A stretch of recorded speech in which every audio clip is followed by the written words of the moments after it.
misericordia sobre todos ustedes. Amén. Amén. Sí. Gracias, hermano.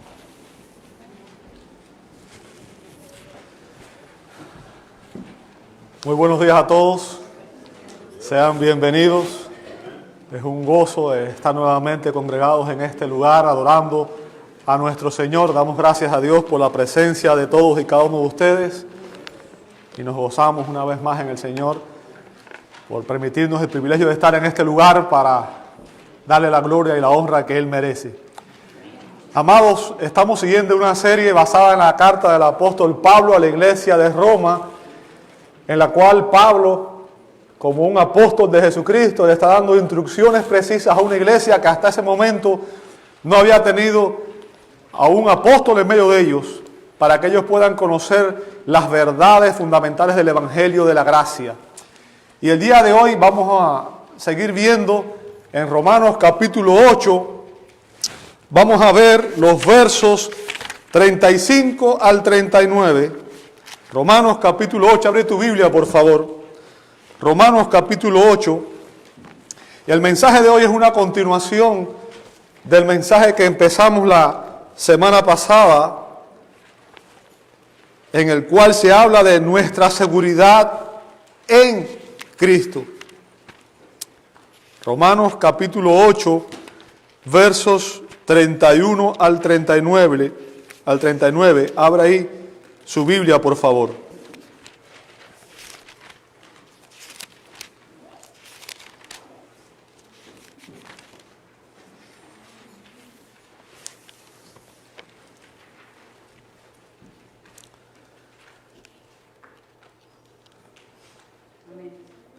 Si tienen su Biblia abierta en Romanos 8,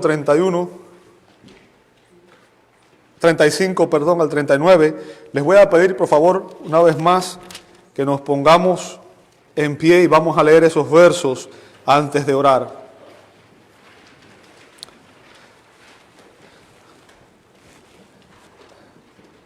Romanos 8, 35 en adelante dice así: ¿quién nos separará del amor de Cristo? ¿Tribulación o angustia, o persecución, o hambre, o desnudez, o peligro, o espada? Como está escrito, por causa de ti somos muertos todo el tiempo. Somos contados como ovejas de matadero. Antes, en todas estas cosas, somos más que vencedores por medio de aquel que nos amó. Por lo cual, estoy seguro de que ni la muerte, ni la vida, ni ángeles, ni principados, ni potestades, ni lo presente, ni lo porvenir, ni lo alto, ni lo profundo, ni ninguna otra cosa creada nos podrá separar del amor de Dios que es en Cristo Jesús, Señor nuestro. Les invito a orar. Amado Dios, te damos gracias por tu amor. Gracias porque es un amor inmutable. Gracias porque es un amor santo. Gracias porque ese amor es la base de nuestra salvación. Gracias porque fue por ese amor que tú enviaste a tu amado Hijo, quien vino a morir en nuestro lugar y quien pagó en una cruz el precio de nuestros pecados. Gracias porque en ese amor hemos recibido la reconciliación y hoy somos llamados hijos de Dios. Gracias porque no podemos entender ese amor, pero es la base de ese amor, es que hemos sido perdonados y hoy podemos acercarnos a ti como tus hijos a través de nuestro gran Dios y Salvador Jesucristo, a quien damos toda la gloria y toda la honra. Amén, amén y amén. Muchas gracias, hermanos. Pueden tomar sus asientos.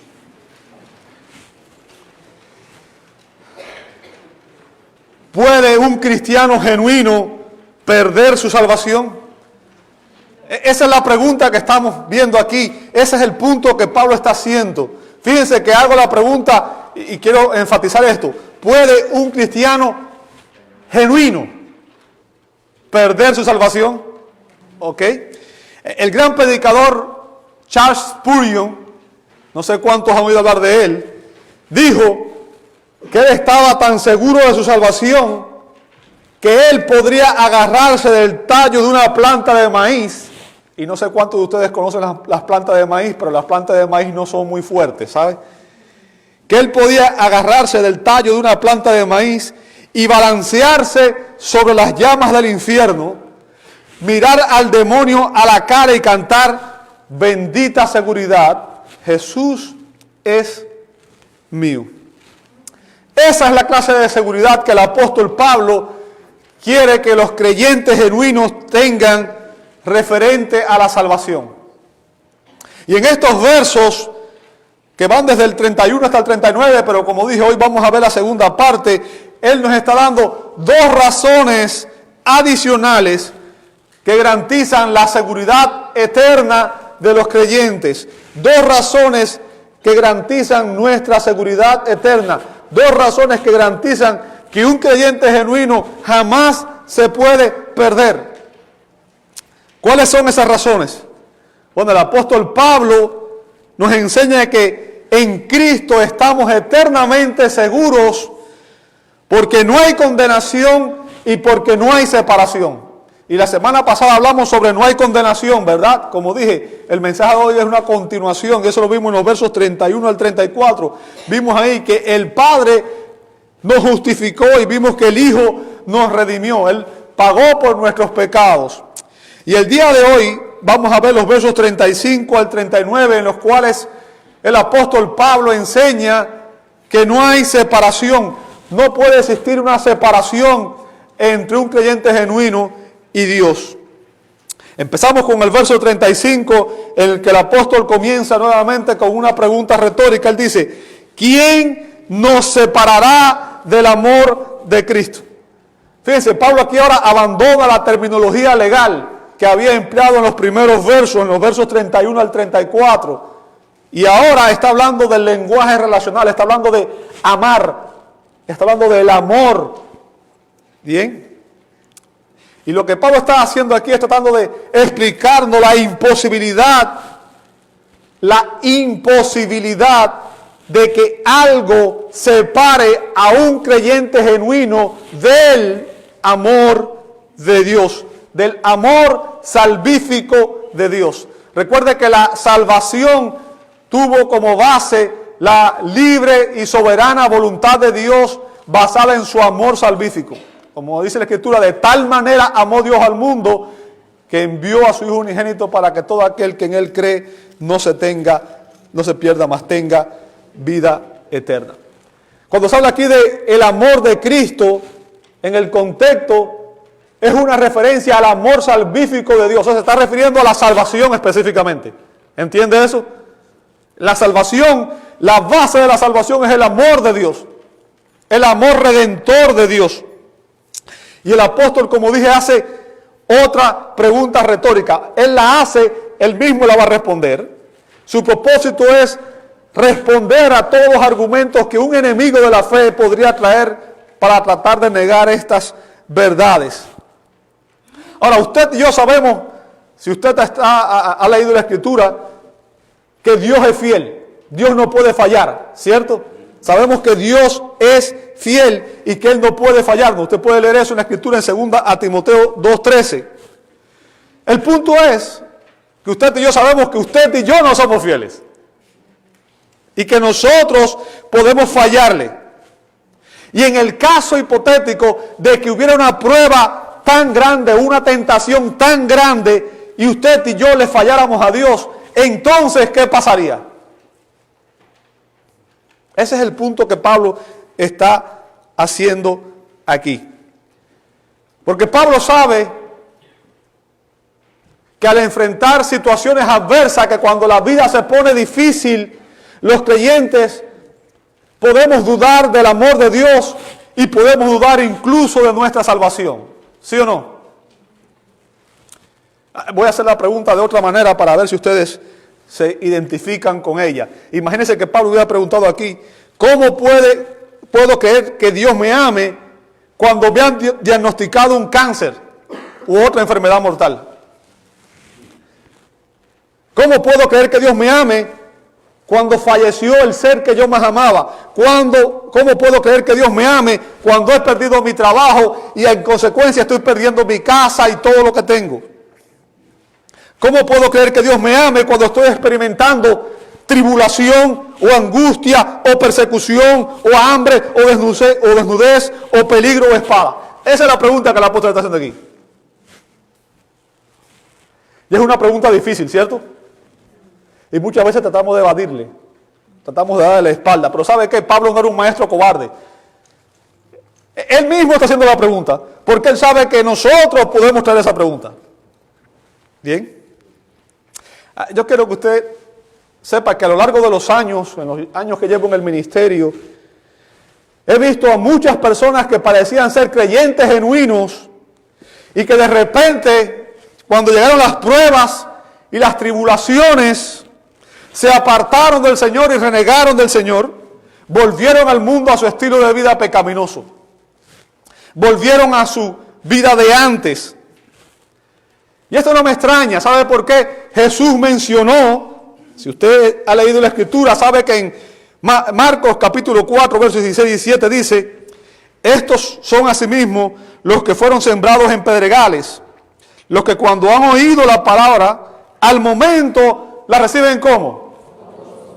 Estas personas reciben la palabra con gozo, con alegría, y usted dice: wow, qué bueno, se convirtieron. ¿Ok? Verso 17.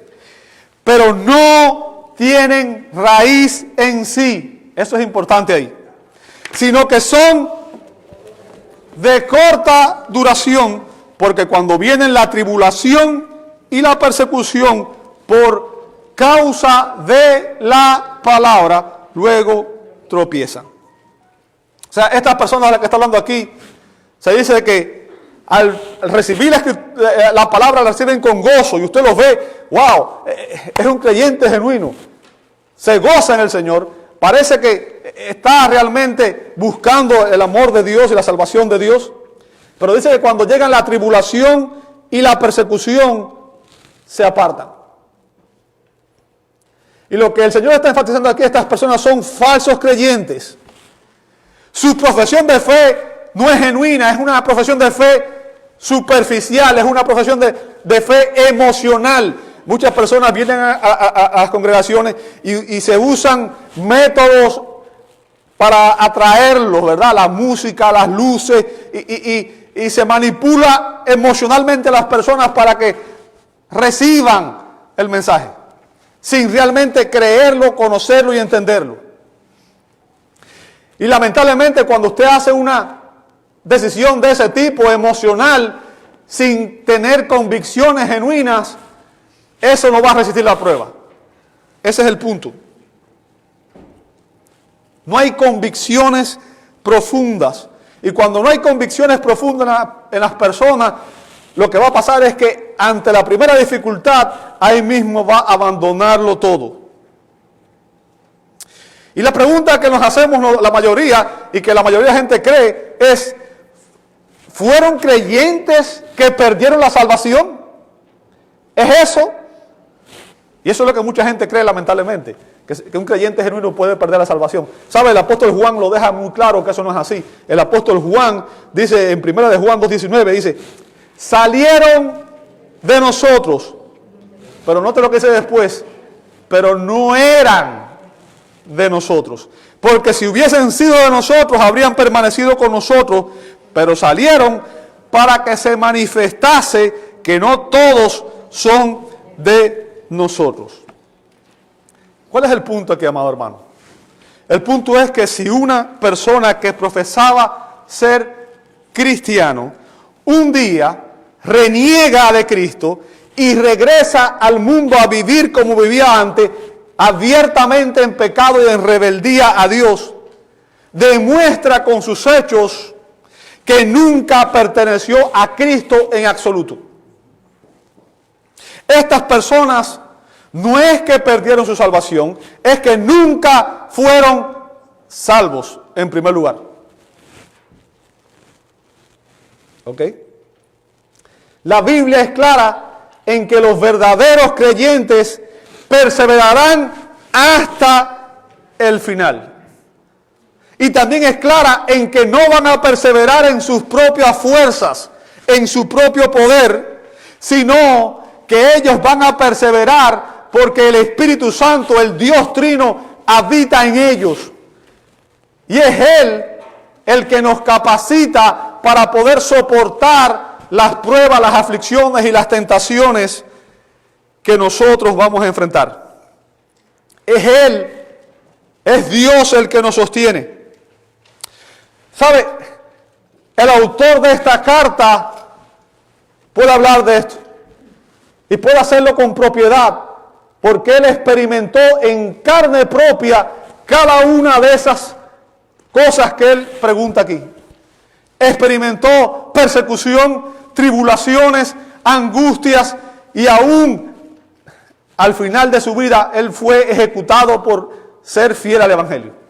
Lo asesinaron por proclamar la verdad de Cristo.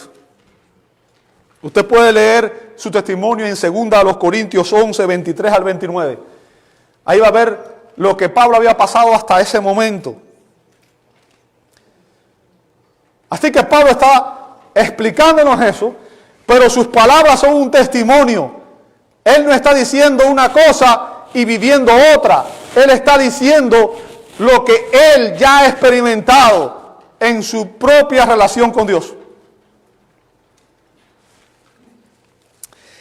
Como afirma el doctor J. Montgomery Boyce, y voy a citar sus palabras, porque dentro de todos los que verdaderamente conocen a Cristo, existe la convicción de que, de hecho, el suyo es un gran amor, que su amor por nosotros es el fundamento mismo de nuestra salvación, y que debido a que es un amor divino, todos los cristianos pueden estar seguros de que su amor por nosotros nunca será sacudido, debilitado, variará, fluctuará o cambiará. Por el contrario, los creyentes saben que el amor de Dios en Cristo es la realidad más grande del universo. Es lo más fuerte, más estable, firme, inflexible, sólido, sustancial, constante, uniforme y confiable de todos. ¡Wow! Es la roca sobre la cual podemos estar seguros. Y lo que quiero que usted entienda, amado hermano, en esta mañana, es que la Escritura nunca le promete a los creyentes genuinos que van a vivir en este mundo sin enfrentar pruebas, tribulaciones, angustias y enfermedades. ¿Me escuchó? De hecho, el apóstol Pablo cita aquí, en el verso 36, él cita el Salmo 44, 22, y él dice, como está escrito. ¿Lo ve ahí?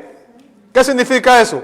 Cada vez que usted vea como está escrito, es una obvia referencia al Antiguo Testamento. Y como dije, Pablo está citando ahí el Salmo 44, 22. Usted puede buscarlo después en su casa. Dice, por causa de ti, somos muertos todo el tiempo. Somos contados como ovejas de matadero. ¿Sabe? A los creyentes no les gusta que le digan esto hoy. Yo quiero oír que voy a ser rico, famoso y exitoso.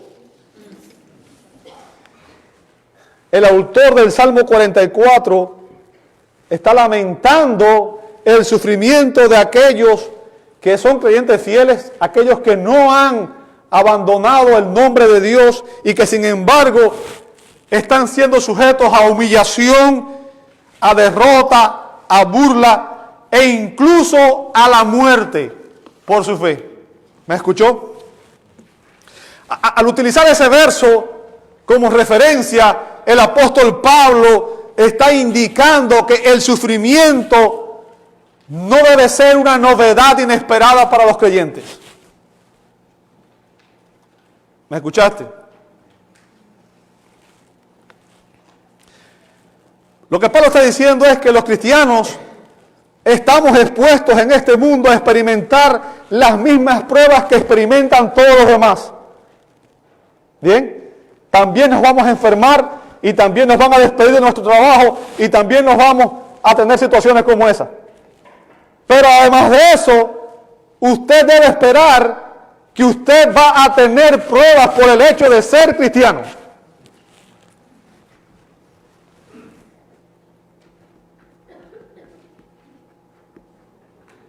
Fíjense que él dice en el verso 35, dice tribulación, habla de tribulación, ¿verdad? Habla de persecución, habla de espada. Y ahora aquí en el verso 36 dice que algunos incluso van a experimentar el martirio, es lo que está diciendo ahí, la muerte. ¿Me escuchó? ¿Sabe que el término en Hechos 1:8 dice, pero recibiréis poder cuando hayas recibido el Espíritu Santo y me seréis testigos en Jerusalén, Judea, en Samaria, hasta el último de la tierra? ¿Ha leído ese texto, verdad? ¿Sabe? El término testigo ahí viene de un término griego, martireo, de donde viene nuestra palabra mártir. Significa dar testimonio so pena de muerte. Y si usted ve el libro de los Hechos, se va a dar cuenta que muchos cristianos tuvieron que dar testimonio y la consecuencia fue que les costó la cabeza. ¿Ok? Si usted estudia por un rato la historia de la iglesia, y yo sé que a la gente no le gusta estudiar, pero lea el libro de los mártires, se los recomiendo, es una gran lectura y le cambia la perspectiva completa a uno. Si nunca lo ha leído, se los recomiendo profundamente, el libro de los mártires. Y usted va a ver qué bien la pasaron los creyentes de los primeros 3 siglos. Estaban como nosotros, que nos quejamos porque el aire acondicionado no está muy bueno a veces, o porque la silla está un poco incómoda. Lea eso y usted se va a dar cuenta de cuántos problemas usted tiene. ¿Ok? Si usted estudia la historia de la iglesia, se va a dar cuenta que en los primeros siglos, cientos de miles de cristianos fueron martirizados, quemados vivos, echados a la fiera en el circo romano, y fueron aserrados, crucificados. Cosas increíbles les sucedieron. Solo por decir Jesucristo es mi Señor.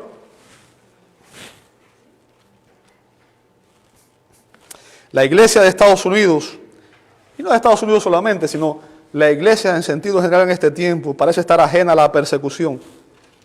Pero aunque usted no lo crea, en este mismo momento, a lo ancho del mundo, hay países donde cientos de personas están siendo perseguidas y asesinadas por el simple hecho de decir, yo creo que Jesucristo es mi Señor y Salvador.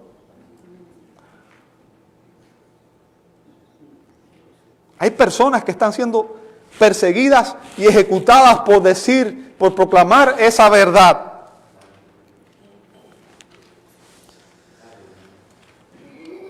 Muchas de las personas que están sentadas en las bancas de las iglesias en este país no están buscando el verdadero evangelio.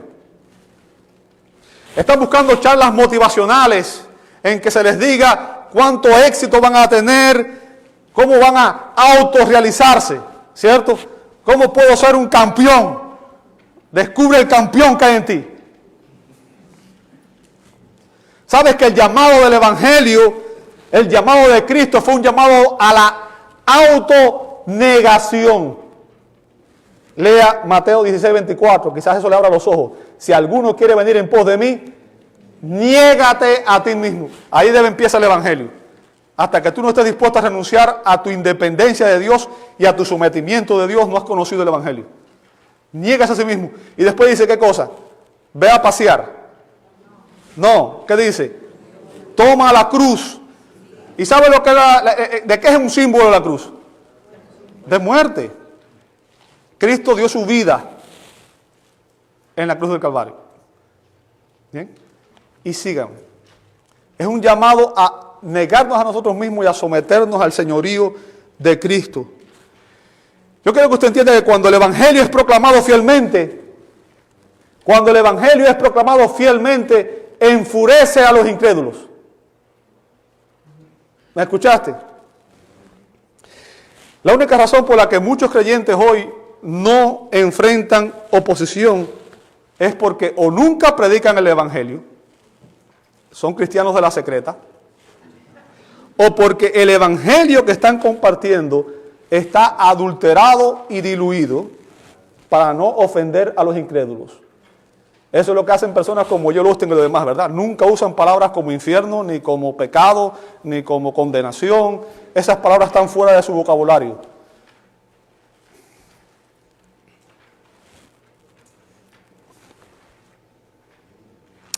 El punto que quiero hacer, amados hermanos, es que en la medida que confrontemos al mundo con la verdad de Cristo y con el mensaje de la cruz, usted y yo vamos a empezar a experimentar rechazo y persecución.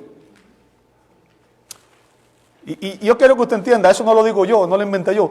Jesús dijo eso, Juan 15:20, Él dijo, acordaos de la palabra que yo os he dicho, el siervo no es mayor que su Señor.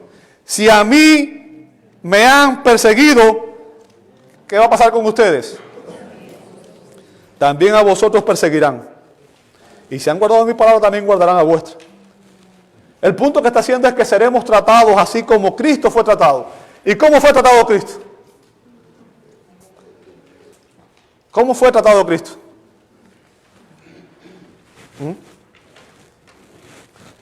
Si a Él lo odiaron, también nos odiarán. Si a Él lo crucificaron, a nosotros también intentarán hacer lo mismo. ¿Sabe? El apóstol Pablo también hizo esa advertencia. Esa advertencia está repetida en la Escritura en varios lugares. O sea, no es algo aislado, no es una advertencia casual. Pablo dice en 2 Timoteo 3:12, y también todos los que quieran vivir piadosamente en Cristo Jesús, ¿qué cosa? Quizás esto es algo nuevo para muchas personas. Piensan que ser cristiano es disfrutar la vida y ser exitoso, rico y famoso en este mundo. Lejos de experimentar una vida cómoda y exenta de problemas, yo creo que usted entienda que la Biblia nos dice que los cristianos debemos esperar persecución y sufrimiento en manos de un mundo rebelde y hostil a Dios y a su palabra. Eso está en Juan 15, 18 al 21, en Hechos 14, 22. Lo que Pablo está enseñándonos aquí es que nuestros sufrimientos van a ser los propios sufrimientos de Cristo, que aún no están agotados. Vea lo que dice Pablo en Colosenses 1:24. Ahora me gozo, fíjense, me gozo ¿en qué? ¿En qué te gozas, Pablo? ¿En que eres rico, famoso y exitoso? No, dice, ahora me gozo en lo que padezco por vosotros. Está hablando el apóstol a la iglesia. Yo me gozo en lo que padezco por ustedes, los creyentes. Wow. Pablo era masoquista, parece, ¿cierto? Dice, y cumplo en mi carne lo que falta de las aflicciones de Cristo por su cuerpo, que es, ¿qué cosa? Cumplo en mi carne lo que falta de las aflicciones de Cristo. ¿Sabe qué es lo que Pablo está diciendo ahí? Lo que Pablo está diciéndonos en ese texto, amado hermano, es que él estaba experimentando la persecución que estaba destinada a Cristo. ¿Me entendió? Los enemigos de Cristo lo crucificaron, pero no se quedaron contentos con eso, sino que entonces volcaron todo su odio en sus seguidores, en aquellos que proclaman el Evangelio. ¿Bien? Es en ese sentido que Pablo dice que él estaba cumpliendo lo que faltaba de las aflicciones de Cristo.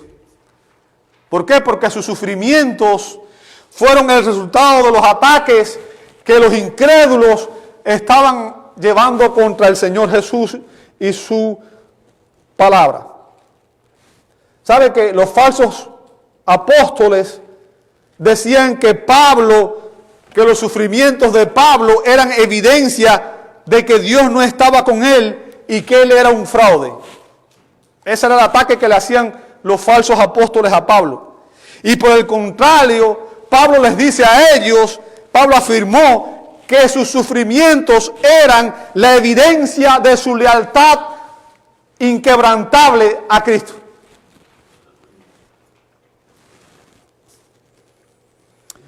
Los sufrimientos de la iglesia son de Cristo en una capacidad representativa.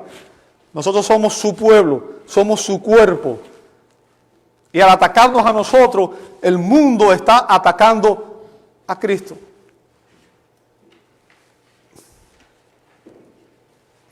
Y el punto que quiero que usted entienda entonces es que el sufrimiento es inseparable de la vida cristiana. Es inseparable de la vida cristiana. Escucha la advertencia que hizo el apóstol Pedro a los creyentes en 1 de Pedro 4, 12 al 14. Amados, no os sorprendáis del fuego de prueba que os ha sobrevenido. ¿Qué significa? No te sorprendas porque vengan pruebas. ¿Verdad? No te sorprendas.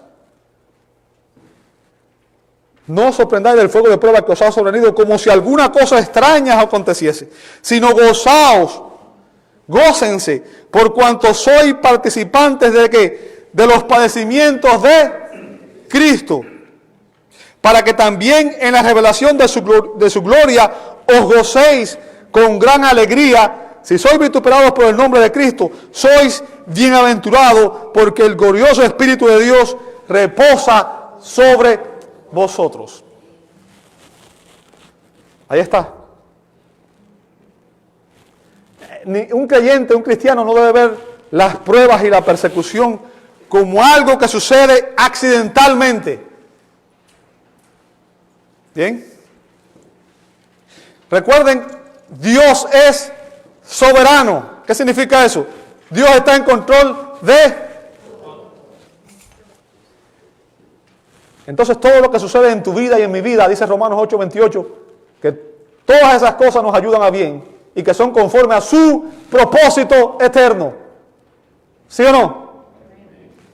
Y su propósito es usar incluso esas pruebas para que tú y yo seamos conformados a la imagen de Cristo. Aunque tú no lo creas, esas pruebas lo que hacen es fortalecer tu fe y llevarte a ser más semejante a Cristo. E incluso muchas veces esas pruebas nos llevan a la glorificación, nos llevan a morir por Cristo. Yo quiero que tú entiendas que es a través de las pruebas, las aflicciones, la persecución que Dios está purificando la iglesia. ¿Por qué?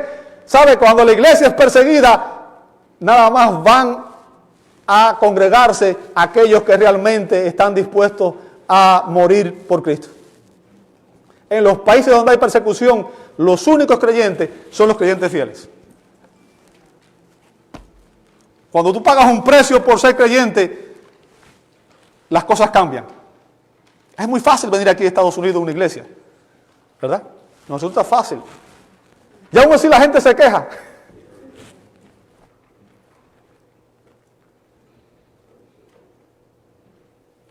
El cristiano que es perseguido por su fe es un compañero en el mismo tipo de sufrimientos que Jesús soportó.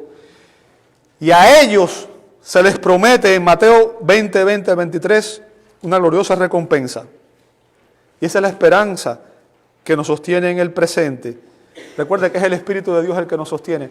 Nunca vamos a soportar esas pruebas en nuestra propia fuerza, sino que Dios, dice la Escritura, que nos fortalece en nuestras debilidades. Eso es lo que dice 2 Corintios 12, 7 al 10. Ahora, ya dicho esto, y esto puede resultarnos un poco, desanimarnos un poco, ¿cierto? ¿Para qué más problemas? Bueno, déjame decirte, Jesús sabía que las pruebas y las aflicciones iban a venir.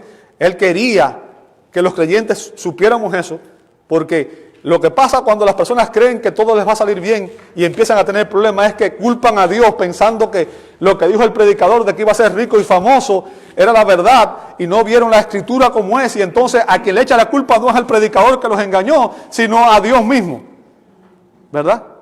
Ahora escucha las palabras de aliento que nos da Jesús cuando Él dice en Juan 16:33, estas cosas os he hablado para que en mí tengáis, ¿qué cosa?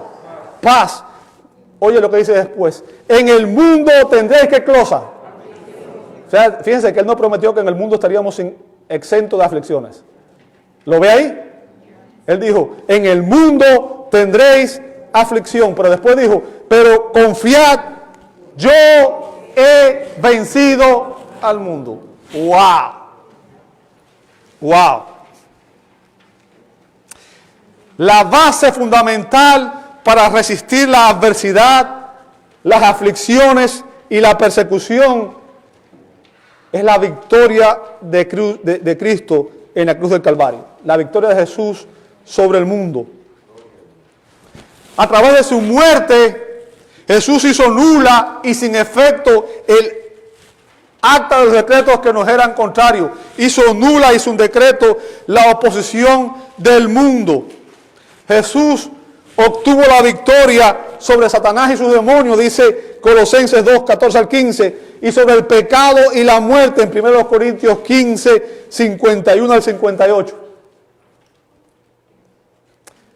No tenemos un enemigo que nos pueda derrotar. Es por eso que él dice, Pablo dice a continuación en el verso 37, antes, en todas estas cosas, se refiere a todas las tribulaciones, las adversidades, las enfermedades y todo lo demás, dice, en todas estas cosas somos más que vencedores por medio de aquel que nos amó.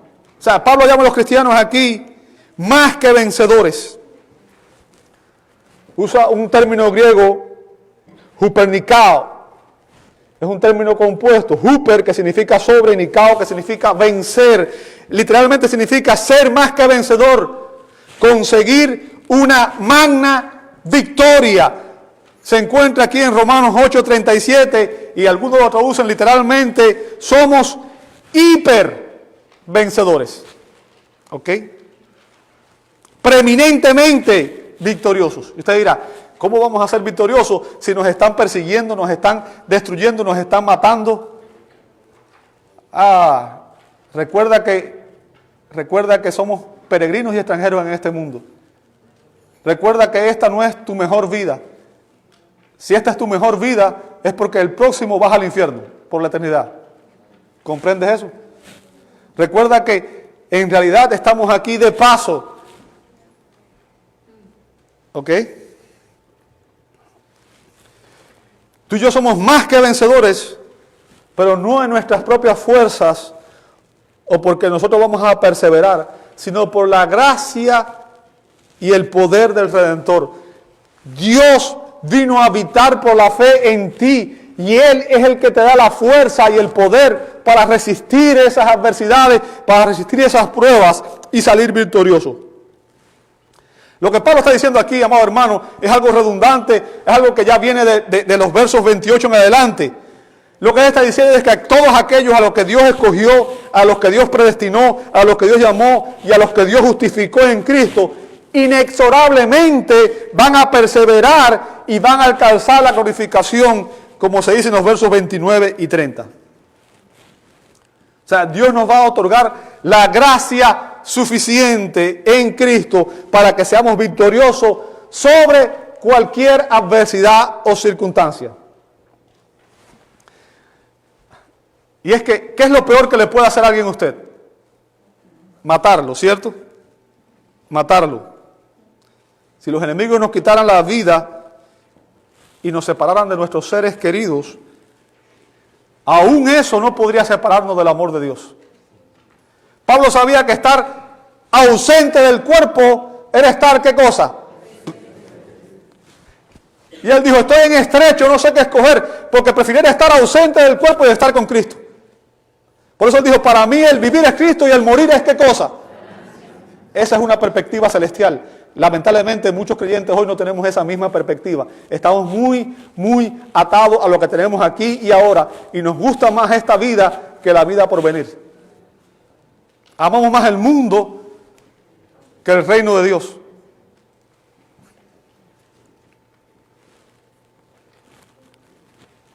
Yo quiero que usted entienda que la adversidad y la persecución forman parte del proceso que Dios usa en ocasiones para llevarnos a la glorificación.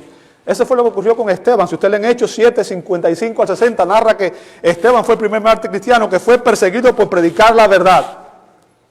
Bien. Yo quiero que usted entienda que las victorias espirituales logradas por el pueblo de Dios y sus recompensas son eternas. Eso fue lo que dijo Jesús en Mateo 5, 10 al 12. Bienaventurado soy cuando por mi causa os vituperen y os persigan y diga toda clase de mal contra vosotros mintiendo, porque vuestro galardón será grande, ¿dónde? En los cielos. Y Pablo sabe esto.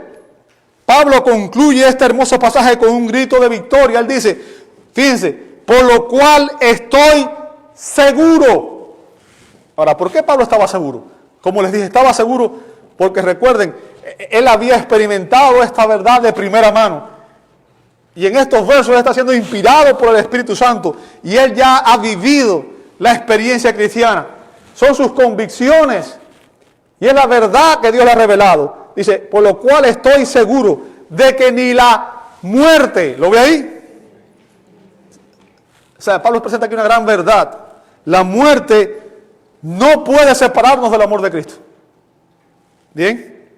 Y si Dios es glorificado a través de la muerte de alguno de sus hijos, usted y yo no tenemos por qué temerle ni tratar de escapar de ella. Lea el Salmo 116, 15. ¿Bien?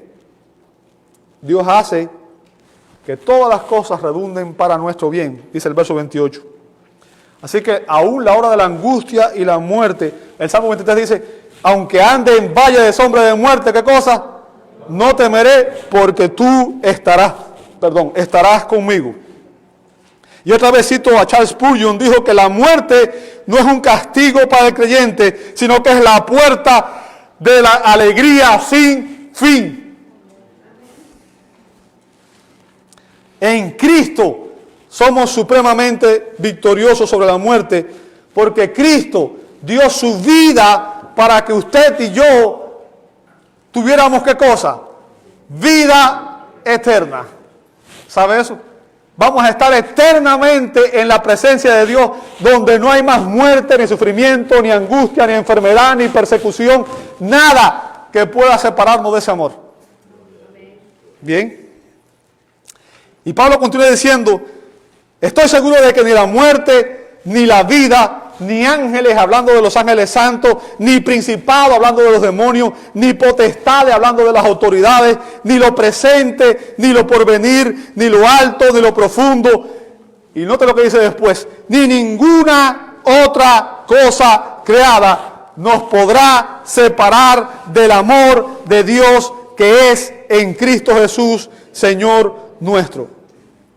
No hay nada ni nadie que pueda afectar el propósito eterno de Dios o separar a un creyente genuino del amor salvífico de Dios.